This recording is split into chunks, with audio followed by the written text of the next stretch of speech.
If you've ever faced betrayal, been underestimated, or felt pushed aside after years of dedication, this channel is for you. We share powerful stories of quiet revenge, professional redemption, and the strength it takes to rebuild and come back even stronger. Don't miss out on these inspiring journeys that remind us it's never too late to reclaim your worth. Subscribe now to join a community that believes in second chances, resilience, and the wisdom that comes with experience. Every week, we'll bring you real, relatable stories that prove dignity and determination never go out of style. We'd love to hear your thoughts. Drop a comment below and tell us, have you ever faced a situation like this? How did you rise above it? Your story might inspire someone else. Hit that subscribe button, give this video a like, and let's build a space where life's hardest lessons turn into powerful comebacks. Leah, after 18 years, your approach no longer aligns with our future direction, Stephanie announced flatly, her face filling my laptop screen. Your system access ends today. I smiled gently and replied, I completely understand. A flicker of relief crossed her face at my calm professionalism. The Zoom call had been sudden, a last-minute invite from Stephanie Clark, my newly appointed department head, with Nicole from Human Resources sitting quietly in the corner of the screen. I had devoted nearly 2 decades to Cypress Innovations in Denver, Colorado. I built their operations department from the ground up, mentored dozens of rising professionals, and navigated every crisis with steady hands. But Cypress had changed. 6 months ago, a leadership shakeup brought in fresh executives with new priorities. Stephanie had been hired from outside the company, 37 years old, ambitious, eager to make her mark. She barely paused to learn our processes before setting out to overhaul them. And now, apparently, I was the next piece she intended to refresh. We'll need your laptop shipped back by Thursday, Nicole added in her rehearsed HR tone, the kind that had probably been used in dozens of similar conversations. I'll email you the shipping label and your separation documents. Of course, I replied evenly. Is there anything else you need from me? Stephanie shook her head. That will be all, Leah. Thank you for your years of service. The call ended abruptly, the screen going dark as if 18 years could be shut off with a single click. But what Stephanie didn't know was that I had already accepted a position as Director of Operations at Apex Solutions, Cypress's fiercest competitor, starting Monday morning. 3 weeks earlier, Anthony Reynolds, the CEO of Apex, had reached out after hearing whispers about the changes at Cypress. We'd crossed paths professionally over the years, exchanging insights at conferences and panels. Leah, he said over lunch at a downtown bistro, Cypress is making a critical mistake sidelining you. Your reputation for operational excellence is well known. We could use someone like you at Apex. A formal offer arrived a week later, a significant salary bump, director title, and the freedom to assemble my own team. I signed the contract just yesterday. Closing my laptop, I glanced at my phone. 2 messages had come in during the call. One from my husband, Eric. How did it go? Call me. The other from Anthony. Office is ready for you Monday. Team's looking forward to meeting you. This is just the beginning. I smiled softly to myself. Stephanie had no idea what was coming. I'd met Eric 18 years ago at a cybersecurity conference in San Francisco. He'd been presenting on data protection, and I was representing my former employer. We bonded over coffee between sessions, and 6 months later, we were married. Shortly after, I accepted Cypress's offer to move to Denver and build their operations department from scratch. The early years had been exhilarating. Back then, Cypress was small and nimble, willing to experiment. I had the freedom to innovate, to craft systems that truly worked. My team grew from 1 to 28 skilled professionals, managing operations for a growing enterprise. Our former CEO, David Hartman, had been my greatest supporter.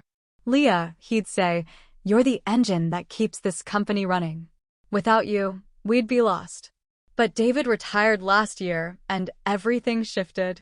The board hired Vivian Cruz, a hard-charging executive from a large tech firm with a reputation for aggressive turnarounds.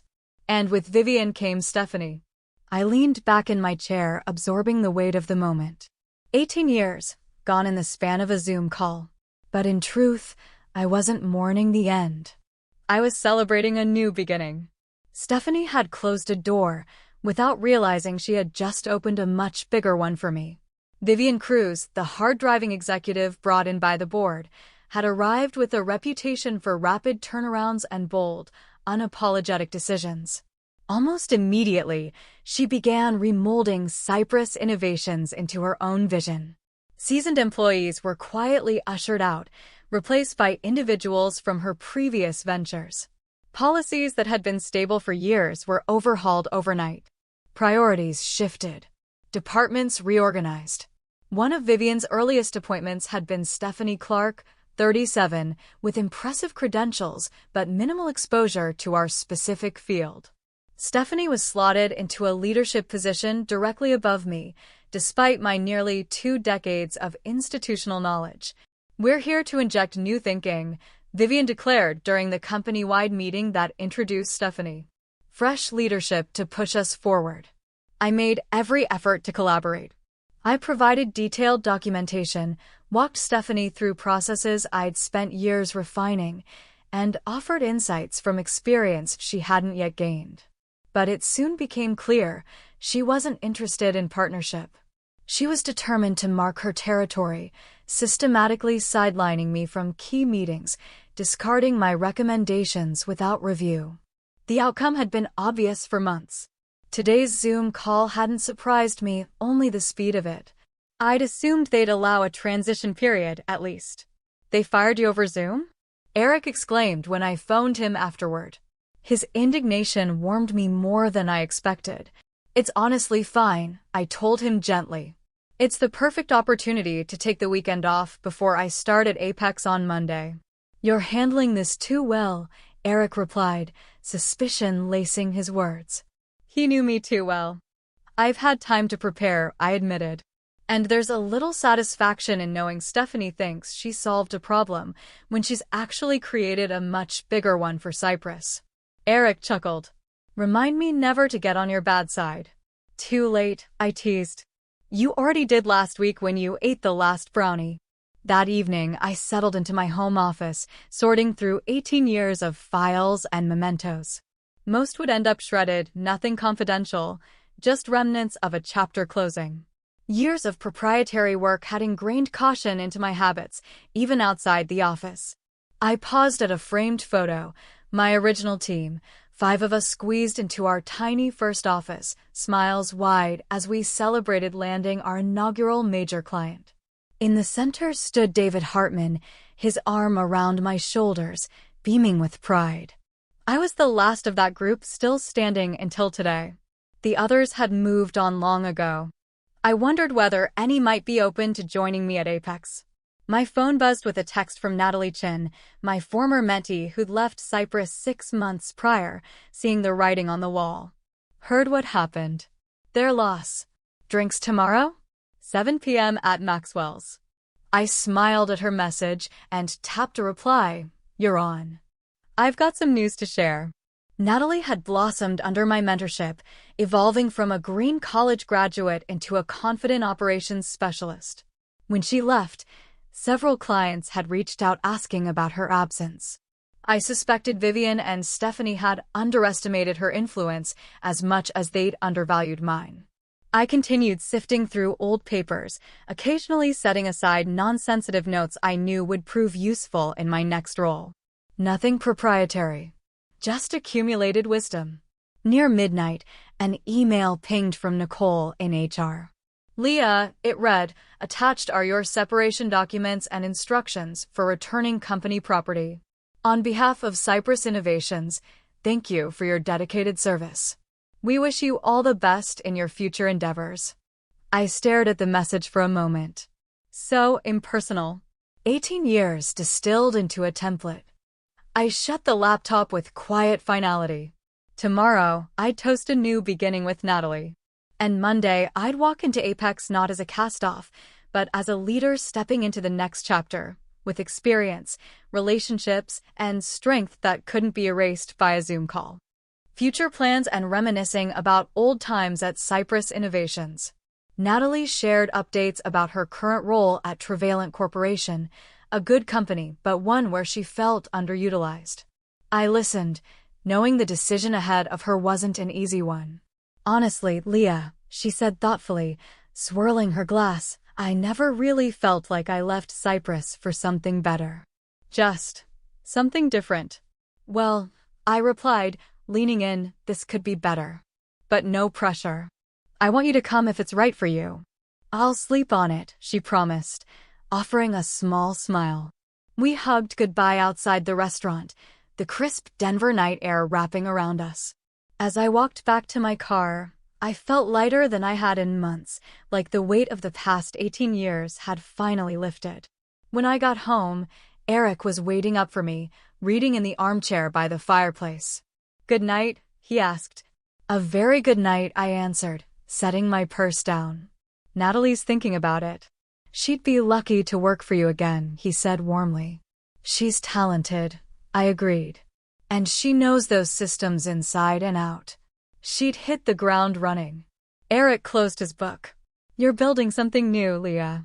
And this time, you're doing it on your terms. I nodded, feeling the truth in his words. Exactly. The next morning, while I was sipping coffee on the porch, my phone rang. Natalie's name flashed across the screen. I'm in, she said without preamble. I smiled, warmth blooming in my chest. Welcome aboard. Monday morning arrived with a blend of anticipation and excitement. I dressed deliberately, a navy blazer, tailored slacks, and a simple pendant necklace. Professional, confident, approachable. Eric kissed my cheek as I grabbed my laptop bag. Go get he said. The headquarters of Apex Solutions occupied a sleek glass building in downtown Denver. Inside, the atmosphere buzzed with quiet efficiency. At the reception desk, I was greeted by name and escorted to the executive floor. Anthony Reynolds met me outside the large conference room. Morning, Leah. Ready to meet your leadership team? Absolutely, I said with a steady smile. He pushed open the door, revealing a group of about a dozen professionals seated around the table. Everyone, Anthony announced, this is Leah Miller, our new director of operations. I trust you've all heard great things. I stepped forward. It's a pleasure to be here. I'm excited to collaborate and see what we can build together. Introductions followed, faces both familiar and new. I noted a balanced mix of veterans and younger talent, a healthy team with strong foundations. And at the far end of the table, Natalie sat, her presence a quiet affirmation that this new chapter was already off to a promising start. After the meeting, Anthony led me on a tour of the floor, ending at my new office, a corner space with floor-to-ceiling windows overlooking the city's skyline. I thought you'd appreciate the view, he said with a grin. It's perfect, I replied, taking it all in. He leaned against the doorway. By the way, we've already had inquiries from a couple of Cypress clients since Friday. They're asking questions. I raised an eyebrow. That was fast. This industry talks, Anthony said knowingly. And they're concerned about the changes happening over there. I'll be ready, I assured him. As he left, I sat at my new desk, fingers resting lightly on the polished surface. 18 years at Cypress had been meaningful, but this moment, this opportunity, felt like the real culmination of everything I'd worked for. My phone buzzed with a message from Natalie. Lunch later to celebrate? I smiled and typed back, definitely. We've got a lot to celebrate. And with that, I opened my laptop, ready to begin not as someone discarded, but as a leader stepping fully into her power. Natalie's eyes sparkled as she took in the space. I still can't believe this is happening, she said, glancing around my new office. It feels like we're finally in the right place.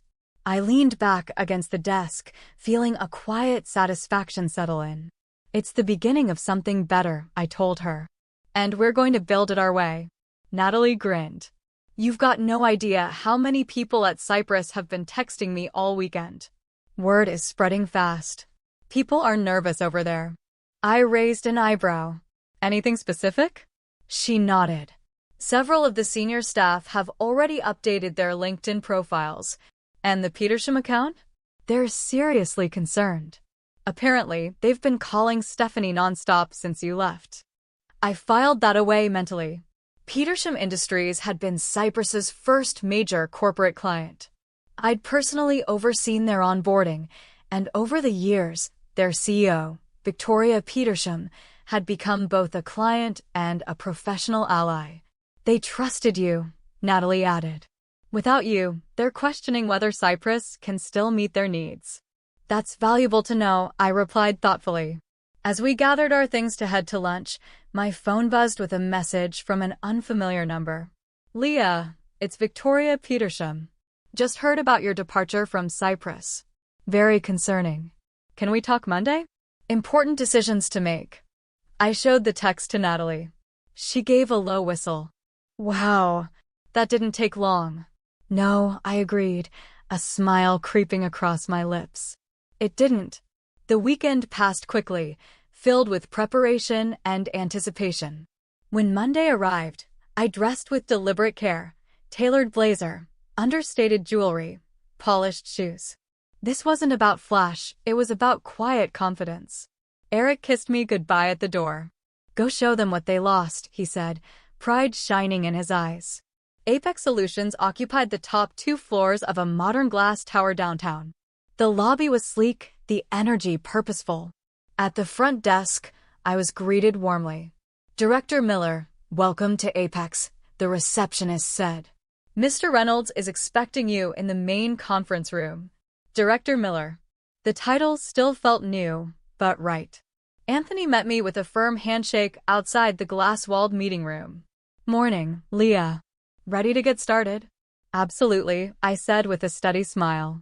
Inside, about 15 people were gathered, leaders across various departments. Anthony introduced me warmly. Everyone, this is Leah Miller, our new Director of Operations. Many of you already know her by reputation. We're fortunate to have her. I scanned the room, recognizing a few familiar faces from past industry events. Others were new to me. It was a well-balanced team, a solid foundation. And we have one more addition joining us today, Anthony said, turning toward the door as it opened. Natalie stepped in, her expression composed, but her excitement evident beneath the surface. This is Natalie Chen, our new Senior Operations Manager, reporting directly to Leah. I fought to keep my expression neutral, but inside, I felt a rush of joy. She'd made her choice. After introductions, Anthony gave us a tour, ending at my new office, a spacious corner suite with sweeping views of downtown Denver. A smaller adjacent office, connected by a door, was designated for Natalie. I'll let you get settled, Anthony said. We've got a leadership meeting at 11 to go over strategy. He paused at the door. By the way, Victoria Petersham called this morning. She wants to meet with you and me tomorrow. I wasn't surprised. I'll be ready. Once Anthony left, Natalie closed the door behind her. So, she said, her voice bubbling with excitement, we're really doing this. We are, I confirmed, smiling back at her. And I'm so glad you're here. This is going to be incredible, she said softly, her eyes shining. Yes, I agreed, looking out at the city's skyline. It already is. Are you kidding? This is the kind of opportunity you don't pass up. Natalie's excitement was unmistakable as she scanned the spacious office. And honestly, this view's not bad either. I chuckled. No complaints here. Her tone shifted, turning thoughtful. You should know Cypress is unraveling. Word about you leaving spread across the company Friday afternoon. People are nervous. The operations team? Totally lost. I leaned forward. Why? Natalie gave a knowing smile. Stephanie doesn't understand half the systems you put in place. They're scrambling to keep things running. That was valuable information. How do you know all this? I asked carefully. I still have contacts, she said with a slight shrug. Jason's one of them. Jason Hall. Reliable, discreet, one of the longest-serving employees in IT. He'd been instrumental in keeping everything functional over the years. Is Jason thinking about leaving, too? I pressed. Natalie hesitated. He didn't say directly. But he's frustrated, watching Stephanie and Vivian dismantle working systems they barely understand. I nodded slowly, filing away that insight. Jason's loyalty ran deep, but even the most patient professionals had their limits. I'd need to approach that situation thoughtfully. Bringing Natalie over was one thing. Attracting an entire department? That would be viewed as a calculated raid. Let's get settled here first, I told her.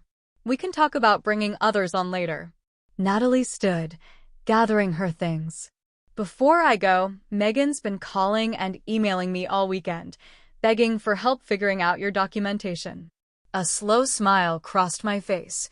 That's unfortunate for her. You didn't leave a handover plan, did you? I documented everything thoroughly, I said evenly. But understanding those files requires context. Context Megan never cared to learn. Natalie laughed softly. Serves her right. At 11 o'clock, I joined the leadership team for our first strategy session. Anthony had assembled a capable group, seasoned professionals with sharp insights and a collaborative spirit. They asked thoughtful questions, eager to understand my approach to building operational excellence. As the meeting wound down, Anthony turned to me. Leah, tell us how you'd handle onboarding clients transitioning from a competitor. The perfect moment. The key is continuity, I began. Clients don't switch providers because they want to. They do it because they feel unheard or insecure about the relationship. Our job is to provide reassurance, not disruption. I laid out my framework: personalized transition strategies, designated point people, proactive communication, frequent updates. We're not here to tear down Cypress or any competitor, I added. We lead with our strengths, not their weaknesses. The leadership team nodded in agreement. This was how sustainable partnerships were built. Afterward, I returned to my office and found a message from Victoria Petersham in my inbox, confirming our meeting tomorrow morning. Looking forward to our discussion. I leaned back in my chair.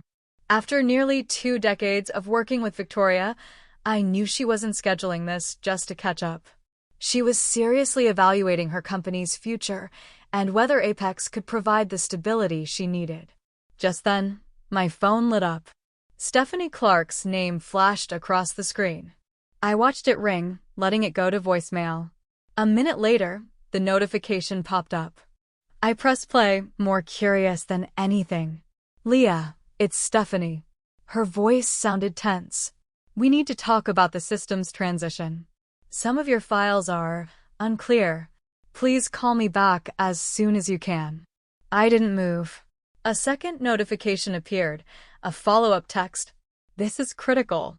The company needs your help for a smooth transition. I stared at the screen, then slowly set the phone down. Their emergency wasn't my responsibility anymore. Natalie appeared in the doorway, holding a folder. More fallout from Cypress? She asked knowingly. I smiled faintly. They're learning the hard way that experience doesn't transfer overnight. She grinned. Well, their loss. Yes, I said quietly. And our gain. We need to go over your operational processes. Some files aren't making sense. Please give me a call as soon as you can. I stared at the voicemail transcription from Stephanie, my lips curling into a quiet smile. I deleted it without hesitation. 5 minutes later, another message popped up, this time a text. This isn't professional, Leah. The company needs your cooperation to ensure a seamless handover. I couldn't help but shake my head. Stephanie was learning the hard way that dismissing a long-serving operations lead on a Friday afternoon without planning for knowledge transfer had consequences. Later that day, Natalie stopped by my office, carrying a stack of reports. I've been reviewing Apex's current workflows, she began. They're functional, but they're not streamlined. I've already flagged a few areas where we could tighten things up. I nodded approvingly. How much improvement do you think we're talking? Easily a 20% boost in efficiency, maybe more if we layer in automation, she replied confidently. Excellent, I said. Pull together a proposal. Let's aim to present it to Anthony before the week's over. As she settled in across from me, my phone buzzed again. Another incoming call from Cypress's HR department.